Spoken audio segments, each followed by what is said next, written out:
As I was a walking down Paradise Street, we were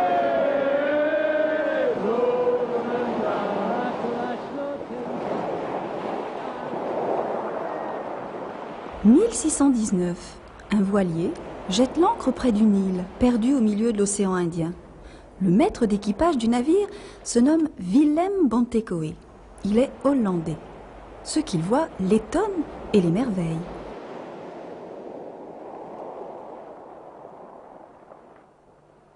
Cette île appartient à l'archipel volcanique des Mascareignes, découvert par les Portugais vers 1520.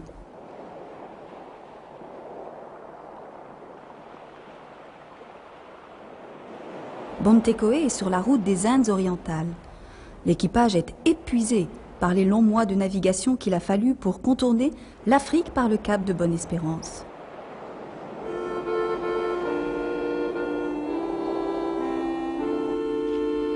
Quand un bateau rentre en carène, comme suit la grue, voyez là-bas, on voit pas le mal et toute la peine que donnent ceux qui sont sur les rails. On résolut de toucher terre à l'île Maurice ou à Mascarenas, où l'on jette à l'ancre. Tous nos malades sortaient hors de leur lit, car ils avaient grande envie d'aller à terre.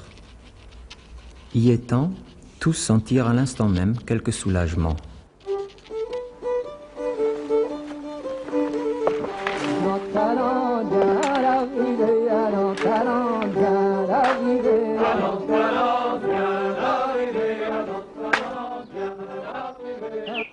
Nous trouvâmes grande quantité de ramiers de cette espèce qui a les ailes bleues.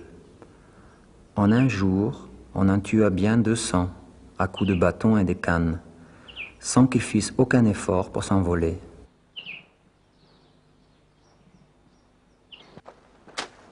Comme nous fûmes plus avant dans la terre, nous trouvâmes grand nombre d'oies, des perroquets et beaucoup d'autres gibiers, avec quantité de tortues de terre extrêmement grosses. Nous en prîmes autant que nous voulûmes. Il y avait aussi des dodos, qui ont des petites ailes. Bien loin de pouvoir voler, ils étaient si gras qu'à peine pouvaient-ils marcher.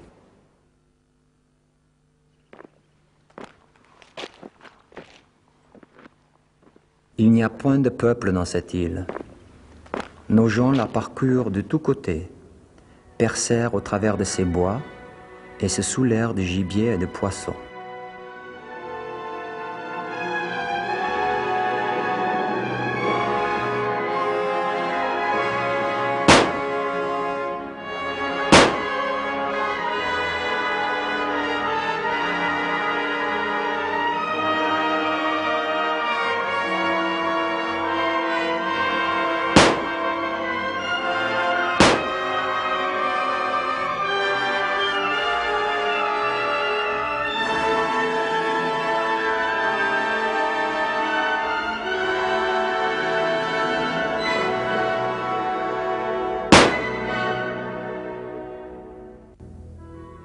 Enfin, nous mîmes le vaisseau en état de partir. On mit 100 tortues vivantes dedans. On fit provision d'eau, de gibier et de poissons. Nous mîmes à la voile après avoir été là 21 jours.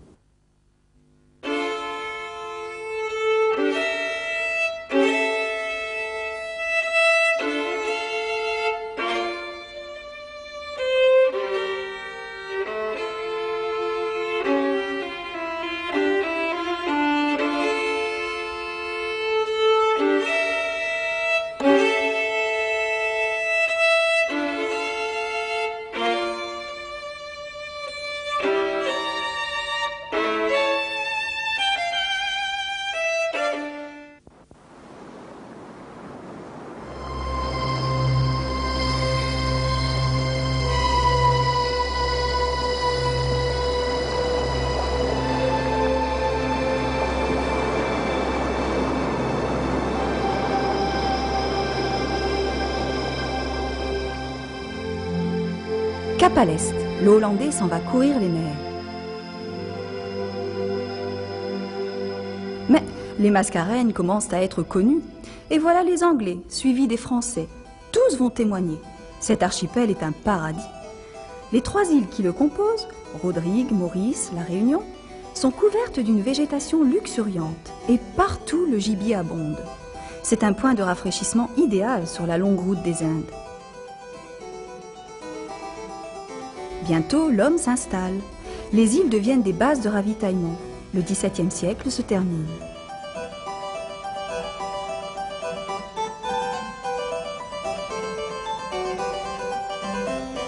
Cependant, Bontekoe et ses contemporains ne réalisent pas que ces paradis, perdus à des milliers de kilomètres de tout continent, posent bien des énigmes.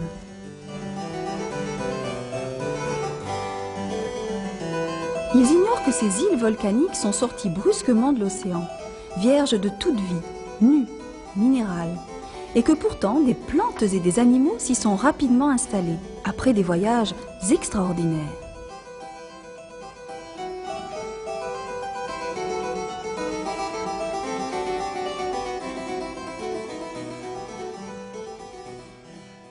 Ils ignorent aussi que beaucoup des espèces qui peuplent alors l'archipel n'existent nulle part ailleurs sur la planète, la nature ayant utilisé ces lieux un peu comme des laboratoires.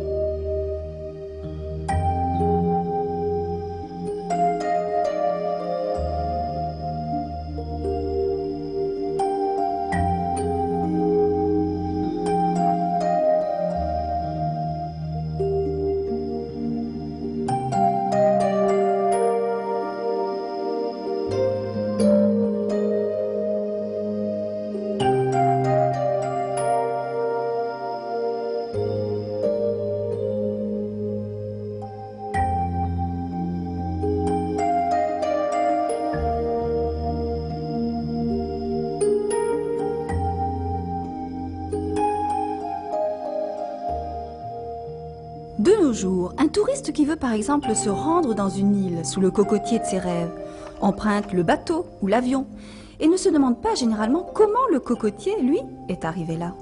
Néanmoins, si notre touriste venait à s'interroger sur le voyage du cocotier, il imaginerait sans doute que l'arbre a été amené par des marins ou des agriculteurs. Quand l'homme s'est installé dans les îles, il y a introduit toutes sortes de plantes et de bêtes.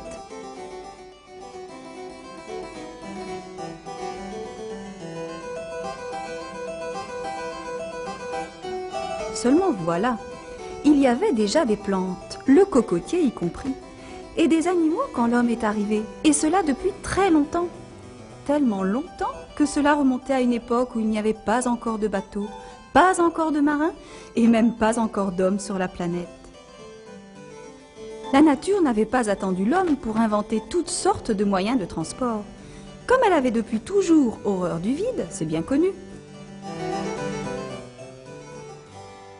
Quand une île volcanique surgissait toute neuve et brûlante de l'océan, les laves n'avaient pas le temps de refroidir que déjà la végétation s'y développait et que déjà des oiseaux y nichaient.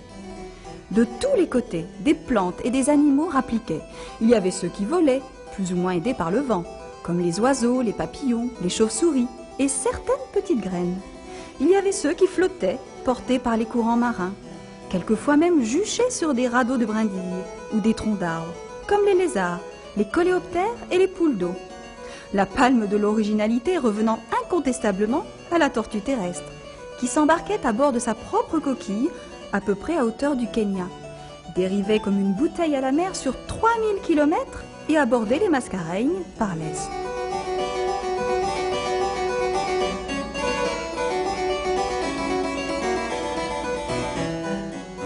Bien sûr, de tous ces voyageurs, il y en avait peu qui arrivaient à destination.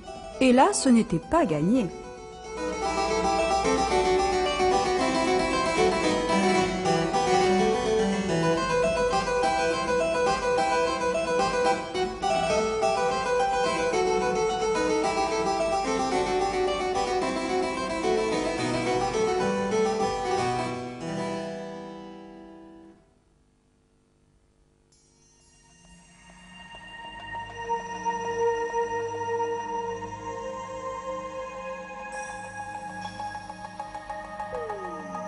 île volcanique au milieu de l'océan, c'est petit, c'est isolé, mais surtout c'est presque toujours un milieu très différent, trop différent des milieux d'où venaient nos voyageurs.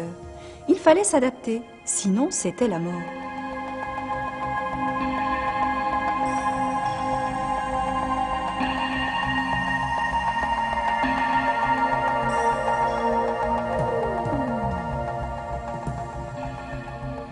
Là encore, la nature avait une solution. Pour bien comprendre, transportons-nous en un pays imaginaire, le pays rond. C'est le pays des ronds, petit peuple heureux.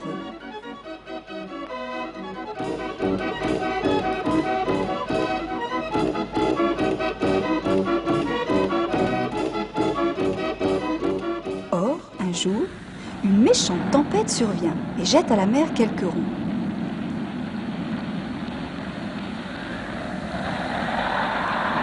Les malheureux, leurs rondeurs les aidant assurément, parviennent à gagner une île imaginaire, inconnue et inhabitée, le pays carré. La vie est possible, mais difficile. Les ronds sont trop ronds et le pays carré trop carré. Pas facile d'y prendre racine. Malgré tout, les ronds s'installent, survivent et se reproduisent. C'est-à-dire que des papas ronds et des mamans ronds ont des bébés ronds. Rien d'étonnant à cela. Depuis toujours chez les ronds, c'était ainsi. Bien sûr, il était déjà arrivé par le passé que naisse un bébé rond pas bien rond. C'était très rare. Et dès qu'il avait été assez grand, il s'était marié avec une ronde, bien ronde. Et tout était rentré dans l'ordre.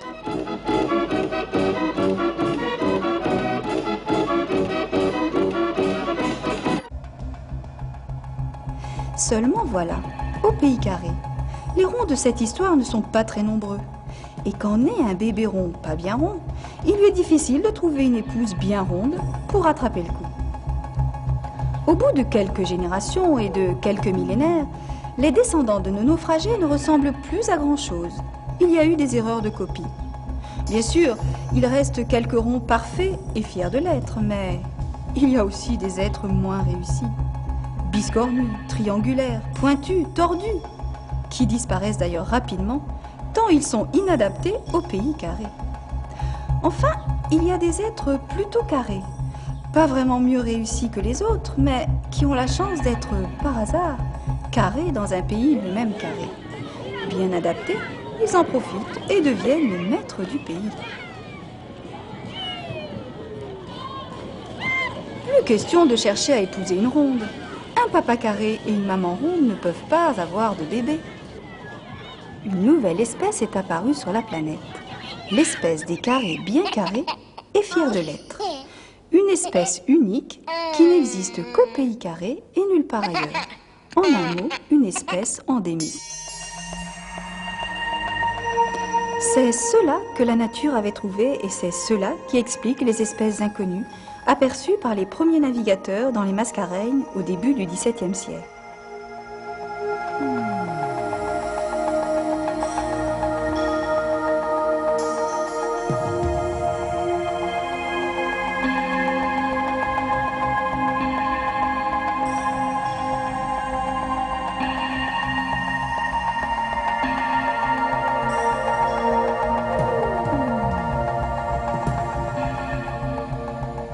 Les Mascareignes grouillent alors de vie. C'est un tableau de maître, une symphonie bien achevée. Les espèces qui vivent là, en harmonie, ont des airs de famille, de grands traits communs. Comme il n'y a pas de prédateurs, on se reproduit peu. C'est une règle dans le monde vivant. Les proies doivent toujours être plus nombreuses que les chasseurs. Donc, pas de chasseurs, peu de proies. Ensuite, beaucoup d'espèces ont des tailles anormales. Les tortues terrestres sont gigantesques. Certains oiseaux, comme le solitaire de Rodrigue et le dodo de Maurice, ont perdu l'aptitude au vol. Cela économise l'énergie. Et puisque l'on parle de dodo, il y a plus étonnant encore. Le dodo mauricien et le solitaire rodriguais descendent tous les deux d'un ancêtre commun, un pigeon. Mais le solitaire de la Réunion, si semblable à ses deux cousins, est lui un descendant d'ibis. Or, un ibis, c'est quand même très différent d'un pigeon. La nature avait, à partir d'animaux différents, réussit à fabriquer des animaux très proches. Comment? On ne le comprend pas bien encore. Cela s'appelle la convergence des formes. Ainsi, le fameux solitaire de la Réunion, que Bontekoe prit pour un dodo, était en réalité un ibis endémique. Un sacré menteur d'ibis. Il y avait aussi des dodos qui ont des petites ailes.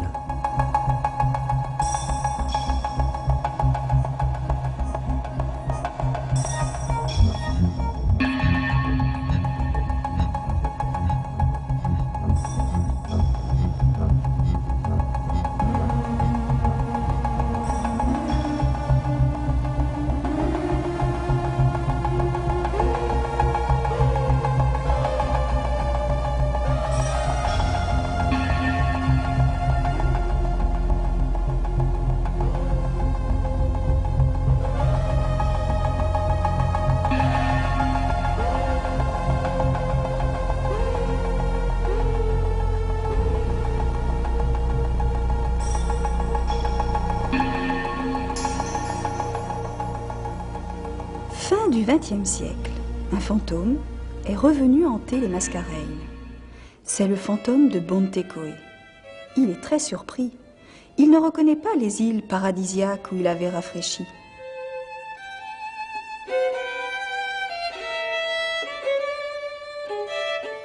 Il ne retrouve presque rien des animaux qu'il avait vus et chassés.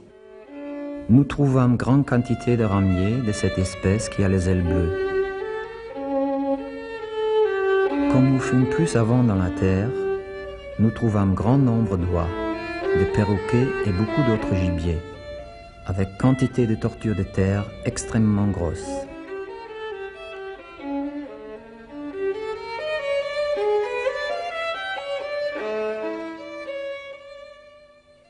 Il ne reste que quelques spécimens au muséum derrière des vitrines.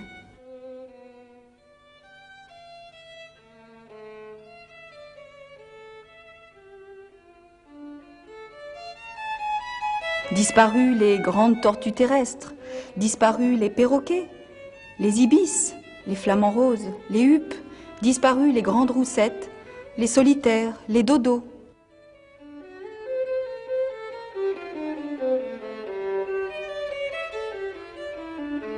En fait, tout était arrivé très vite. Les premiers navigateurs qui s'arrêtent, affamés et épuisés par de longs mois de mer, font des massacres. À Rodrigue, par exemple. En 40 ans, au milieu du XVIIIe siècle, 300 000 tortues sont chargées sur les voiliers pour servir de garde-manger vivants. Leur sacrifice sauve sans doute des marins du scorbut, mais il enrichit surtout les grandes compagnies mercantiles de l'époque. Et ce n'est pas tout. Les marins introduisent dans les îles des espèces nouvelles, veaux, vaches, porcs, cabris, qui prolifèrent et achèvent l'œuvre des chasseurs. Étienne de Flacourt note, avec gourmandise, en 1649, que la viande de cochon surpasse en ces îles toutes sortes de nourriture, car le cochon ne s'y repaît que de la viande des grandes tortues. Ce qu'Étienne de Flacourt ne dit pas, c'est qu'au même moment, les œufs des tortues et des oiseaux sont dévorés par des hordes de rats qui s'échappent des bateaux. Avec l'installation permanente de l'homme, c'est le milieu qui est attaqué et détruit. Pour les besoins de la construction, du chauffage, de la cuisson des aliments, de l'agriculture, les îles sont massivement déboisées.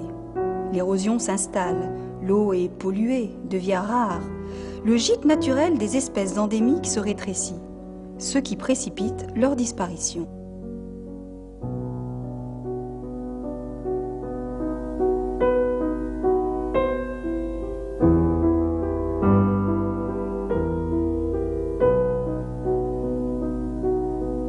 Le bilan est aujourd'hui vite fait. Il ne reste presque plus rien. En quelques siècles, les hommes ont réussi à dilapider un capital que la nature avait mis des millions d'années à constituer. Alors, pour que les erreurs du passé ne soient pas renouvelées, pour que le peu qui reste ne soit pas réduit à l'état de spécimens d'espèces disparues dans les muséums du futur, pour que les enfants de la Terre héritent d'un monde vivable, pour tout cela, aujourd'hui, des hommes travaillent, cherchent, protègent. Scientifiques, écologistes, législateurs, décideurs ou tout simplement amoureux de la nature. Il nous appelle pour qu'ensemble, nous commencions enfin à respecter notre environnement.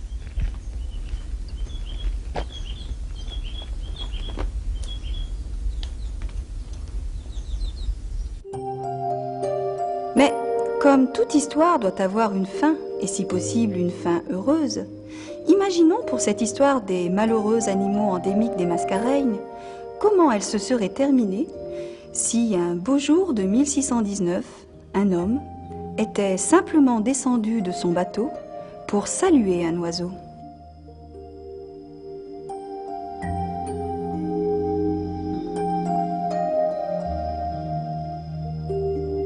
Une voile est apparue à l'horizon. Le vieil ibis attend depuis longtemps ce jour. Il n'est pas inquiet, car il sait que cette fois, celui qui vient est un ami. Déguisé en dodo, l'ibis avance et son œil malicieux devient aussi bleu que la mer.